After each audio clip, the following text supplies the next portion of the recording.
नमस्कार प्यारे बच्चों, आपका अपने चैनल लर्न बाय फन में स्वागत है। आज की इस वीडियो में हम ज्ञान प्रवाह के पाठ नंबर 8 मेरी माँ के मौखिक और लिखित प्रश्न उत्तरों का अभ्यास कार्य करेंगे। चलिए वीडियो की शुरुआत करते हैं। मौखिक प्रश्न उत्तर क। लेखक की माँ का विवाह किस उम्र में हुआ था? उत्तर है लेखक की माँ का विवाह 11 वर्ष की उम्र में हुआ था। ख। लेखक की बहनों को छोटी उम्र में किसने शिक्षा दी? उत्तर है लेखक की बहनों को छोटी उम्र में लेखक की माँ ने शिक्षा दी। ग। लेखक की माँ का सबसे बड़ा आदेश क्या था? उत्तर है उनका सबसे बड़ा आदेश था कि किसी की प्राण हानि न हो, चाहे वो कोई शत्रु भी क्यों ना हो। ग। लेखक किस ऋण से उऋण न होने की बात कर रहा है? इसका उत्तर है लेखक मातृ ऋण से उऋण न होने की बात कर रहा है। उऋण होना यानी कि किसी का ऋण उतारना, मातृ यानी कि माता का ऋण, यानी कि माँ ने हमें जन्म दिया और पाल पोस कर बड़ा किया, हमें अच्छे संस्कार दिए, इसलिए वो कहते हैं कि मैं मातृ ऋण से कभी उऋण न हो सका। लिखित प्रश्न उत्तर क। राम प्रसाद बिस्मिल की कौन सी इच्छा पूरी न हो सकी तथा क्यों? उत्तर है उनकी इच्छा थी कि एक बार श्रद्धापूर्वक तुम्हारे चरणों की सेवा कर अपने जीवन को सफल बना लेता। उनकी इच्छा इसलिए पूरी न हो सकी क्योंकि स्वतंत्रता सेनानी व क्रांतिकारी होने के कारण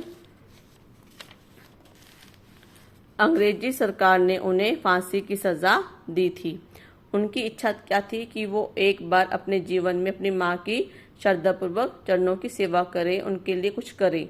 लेकिन वो एक क्रांतिकारी थे और स्वतंत्रता सेनानी थे जिन्होंने देश को आज़ाद कराने के लिए भरसक प्रयत्न किए और उनका महत्वपूर्ण योगदान रहा।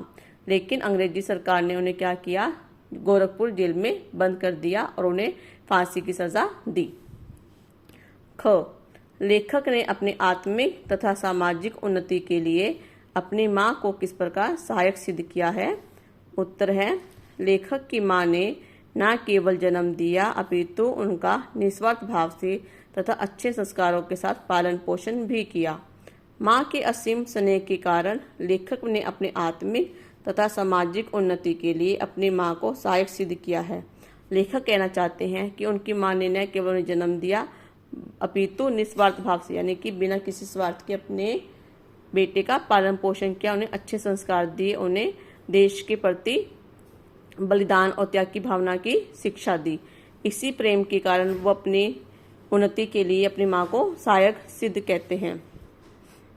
घ। गुरु गोविंद सिंह की पत्नी अपने पुत्रों की मृत्यु पर क्यों प्रसन्न थी?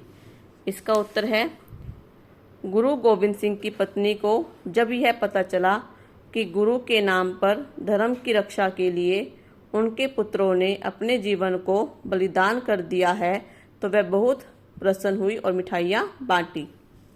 घ। राम प्रसाद बिस्मिल ने अपने पत्र के अंत में अपनी माँ से क्या प्रार्थना की? इसका उत्तर है उन्होंने अपनी माँ से प्रार्थना की कि अंतिम समय भी मेरा हृदय किसी प्रकार विचलित ना हो और तुम्हारे चरण कमलों को प्रणाम कर मैं परमात्मा का स्मरण करता हुआ शरीर त्याग करूं। उन्होंने अपनी माँ से प्रार्थना की कि हे माँ, मुझे वर दो कि जब मुझे फांसी दी जाए और जब मेरा अंतिम समय आए तो मेरे हृदय में किसी प्रकार की कोई घबराहट ना हो और तो मैं तुम्हारे चरण कमलों को प्रणाम करूं और ईश्वर का स्मरण करता हुआ इस शरीर को त्याग दूं। इसके बाद है बच्चों इस पाठ के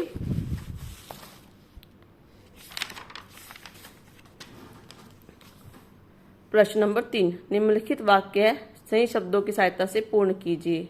क। माताजी विवाह कर डैश आई थी। कहाँ आई थी? शाहजहाँपुर। उनका 11 वर्ष की उम्र में विवाह हुआ था और विवाह करके वो शाहजहाँपुर आई थी। ख। थोड़े परिश्रम से ही वह कुछ दिनों में डैश पुस्तकों का डैश करने लगी। पहले का आंसर है देवनागरिक पुस्तकों का क्या करने लगी? अवलोकन। अवलोकन मतलब उनको अध्ययन करने लगी। ग। मैं देश सेवा में डैश हो सका। क्या हो सका? संलग्न हो सका। घ। महान से महान संकट में भी तुमने मुझे डैश न होने दिया। क्या नहीं होने दिया, अधीर। अधीर मतलब परेशान नहीं होने दिया, मेरा धीरज बंधाए रखा, मुझे परेशान नहीं होने दिया, यानी कि अधीर न होने दिया। बच्चों, ये थे हमारे आज के मौखिक, लिखित और रिक्त स्थानों की पूर्ति कीजिए। आपको आज की वीडियो कैसी लगी प्लीज़ मुझे बताइएगा। अगर आपको मेरी वीडियो में किसी प्रकार की कोई शिकायत हो, कोई कमी नज़र आए तो प्लीज़ मुझे कमेंट करके ज़रूर बताइएगा। धन्यवाद।